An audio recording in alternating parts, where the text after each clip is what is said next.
Hello guys, তোমরা সবাই কেমন আছো? আশা করছি সবাই ভালো আছো আর আমিও খুব খুব ভালো আছি। আজ আমরা সবাই মিলে চলে যাচ্ছিলাম আমার একটা ফ্রেন্ডের বাড়িতে, লক্ষ্মীনারায়ণ পুজো হয়েছে তার উদ্দেশ্যে। আমরা চলে আসলাম মিষ্টির দোকানে, তারপর সেখান থেকে আমরা একটু মিষ্টি নিয়ে নিলাম।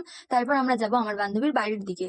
তো বাড়ির দিকে যাওয়ার পথে এই স্কুলটা পড়ে, এই স্কুলে আমরা পড়তাম, এটা রুদ্রপুর রাধা বল্লভ উচ্চ বিদ্যালয়। তো তারপর চলো বান্ধবীর বাড়ি গিয়ে দেখা হচ্ছে। এখন আমরা বান্ধবীর বাড়িতে পৌঁছে গেছি, তো চলো এবার ভিতরের দিকে যাওয়া যাক। তো ভিতরের দিকে যেখানে পুজো হয়েছে, চলো সেই জায়গা থেকে তোমাদের একটু ঘুরে আনি। এই দেখো, এইখানে পুজোটা হয়েছে। খুব সুন্দর আলপনা দিয়েছে আমার বান্ধবী। তার বাড়িতে এসেছি, সেই বাড়িতে নেই, সে গেছে বাজারে, তাই আমরা ওর জন্য অপেক্ষা করছি আর গল্প করছিলাম একটু সবাই মিলে।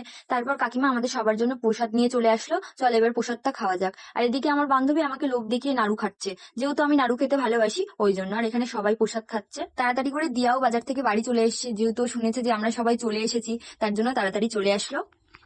এখানে আমরা সবাই বসে বসে গল্প করছিলাম, অনেকদিন পরে সবাই এক জায়গায় হয়েছি, খুব গল্প হচ্ছিল। তারপর কাকিমা চা করে এনে দিল, চা খাচ্ছিলাম আর গল্প করছিলাম। চা খাওয়ার পর আমরা চলে আসলাম একটু বাইরের দিকে, বাইরের দিকে একটু ঘুরোঘুরি করছিলাম। তারপর এখানে আমাদের জন্য করা হয়েছে লুচি আর ঘুগনি, তো আমরা সেটাই খাচ্ছিলাম। আমার বান্ধবীকেও একটু খাইয়ে দেওয়া হলো। আর এবার আমাদের খাওয়া দাওয়া হয়ে গেছে আর আমরা যাবো এবার বাড়ির দিকে। তোমরা চ্যানেলটিকে সাবস্ক্রাইব করো আর যারা ফেসবুক থেকে দেখছো তারা ফলো করো। হর হর মহাদেব, সবাইকে টাটা।